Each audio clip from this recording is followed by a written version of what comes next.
Pohon Telarang. Hello everyone, makasih udah klik video ini dan selamat datang di channel kami Diva Misteri, tempat dimana kita bisa sharing-sharing soal hal mistis, horor atau yang menyeramkan. Seneng banget gue, Tommy bareng Putu bisa nemenin kalian dan gue harap kalian gak bakal skip videonya sampai selesai nanti. Sebelum kita mulai ngobrol-ngobrol, gue mau minta tolong kalian buat subscribe channel ini dulu ya.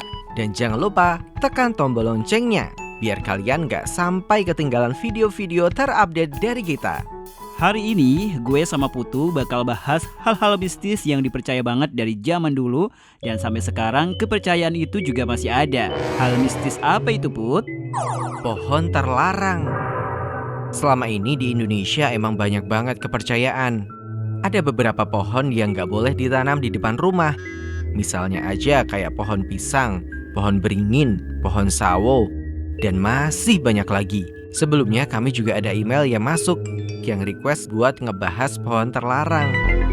Dan ini ada email dari Yusuf Putra, gue bacain dulu. Hai Kak, aku Yusuf dari kota Samarinda. Aku mau request bahas soal pohon yang dilarang ditanam di depan rumah dong. Soalnya di rumah aku kan ada pohon pisang. Karena pohon itu makin besar, tetanggaku menyarankan agar pohon itu ditebang. Soalnya tetanggaku itu percaya kalau pohon pisang itu adalah sarang makhluk halus. Makanya nggak baik kalau ditanam di depan rumah, karena akan membuatnya angker. Aku sebenarnya nggak percaya Kak, apalagi sayang juga pohon pisangku sebentar lagi akan berbuah. Kasih masukan ya Kak, kira-kira apa memang mending ditebang aja ya pohon pisang di depan rumah ini? Oke Yusuf Putra, makasih banget buat emailnya ya.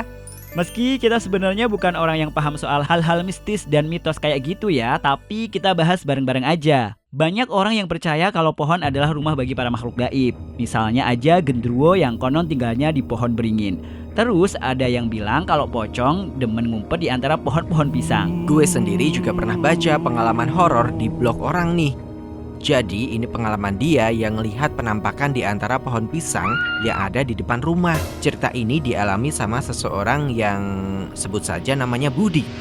Saat itu Budi dan beberapa orang sepupunya lagi liburan di rumah salah satu saudaranya yang ada di desa. Karena besok adalah tahun baru, Budi dan beberapa sepupunya begadang dan main kembang api sambil nunggu pergantian tahun baru. Mumpung lagi kumpul bareng saudara-saudara nih, Budi akhirnya foto-foto bareng dulu. Sampai sini gak ada yang aneh sama sekali. Sampai akhirnya lewat tengah malam, acara tahun baru udah selesai. Akhirnya neneknya si Budi ini samperin Budi sama sepupunya yang lain disuruh masuk ke rumah. Udah waktunya tidur. Lepas acara tahun baruan, mereka gak langsung tidur nih, karena ngerasa masih libur sekolah. Pengen happy-happy sepanjang malam pokoknya. Nah, kebetulan si Budi ini kan ngeluarin HP, pengen lihat hasil foto bareng mereka kan. Nah, saat itu baru deh ngerasa ada yang janggal. Ternyata di foto itu juga nangkep sosok perempuan rambut panjang berbaju putih, mirip Kunti di sekitar pepohonan pisang. Setelah lihat hasil foto itu, si Budi nggak pernah mau lagi kalau diajakin foto di sekitar pohon pisang guys. Ngeri.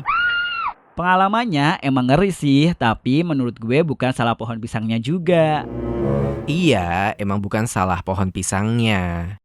Jadi salah siapa, Tom? Lu mau nyalahin Mbak Kunti? Tapi cewek kan gak pernah salah. Canda ya. Jadi itu tadi cerita salah satu orang yang pernah lihat penampakan di sekitar pohon pisang yang ada di depan rumah. Dan cerita semacam itu juga sering dialami sama orang lain. Sebenarnya nggak melulu pohon yang pisang atau pohon beringin atau sawo sih ya. Soalnya saudara gue pernah ngalamin kejadian lihat penampakan di dekat pohon belimbing guys. Jadi saudara gue ini baru mau keluar kota kan. Dia sengaja berangkat pagi-pagi banget sebelum subuh lah. Nah naik mobil kan sama suaminya. Terus mobil dia ngelewatin rumah. Di depan rumah ini ada pohon belimbing yang lumayan tua. Tinggi besar gitu pohonnya. Dan yang aneh itu saudara aku lihat ada 2 orang perempuan pakai baju bagus kayak mau kondangan gitu. Mukanya mirip sama anak yang punya rumah itu.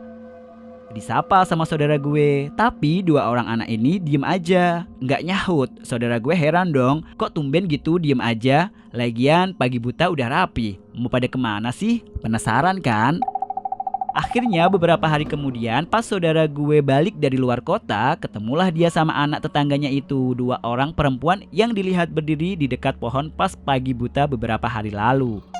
Sama saudara gue dibahas lagi, tempo hari ngapain malam-malam berdiri di dekat pohon belimbing. Tetangga saudara gue malah kaget. Mereka sama sekali gak pernah berdiri di dekat pohon belimbing. Lah, terus yang tempo hari itu siapa dong? Barulah saudara gue nyadar kalau yang dilihat itu bukan orang. Makhluk halus itu emang kadang gitu ya, nampakin diri, tapi gak selalu wujudnya nyeremin.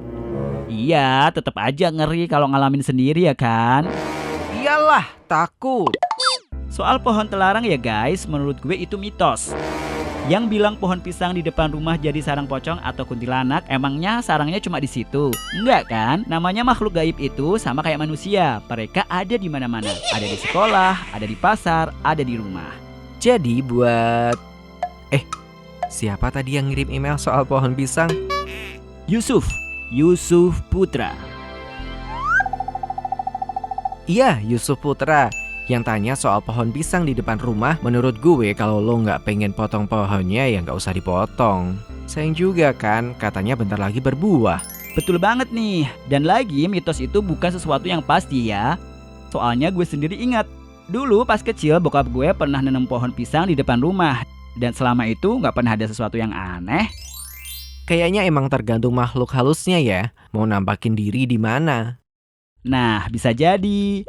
Zaman sekarang emang gak baik juga terlalu percaya sama mitos ya. Soalnya di Indonesia banyak juga mitos-mitos yang menyesatkan dan merugikan. Betul Put, harus bisa milih dan milah sendiri ya. Yoi. Oke deh guys, kayaknya sampai di sini dulu perjumpaan kita. Semoga kalian suka sama tema hari ini. Kalian juga bisa request ke kita kalau pengen bahas tema-tema tertentu. Atau kalian juga bisa kirim atau berbagi cerita. Kalian langsung aja kirim ke email divatheseries2015@gmail.com. Kita juga terbuka banget kalau kalian pengen kasih kritik dan saran. Betul banget, karena kritik dan saran kalian bakal bantu ngebangun channel ini agar lebih baik lagi. Akhir kata, makasih banyak yang udah nonton sampai akhir. Sampai ketemu di video selanjutnya.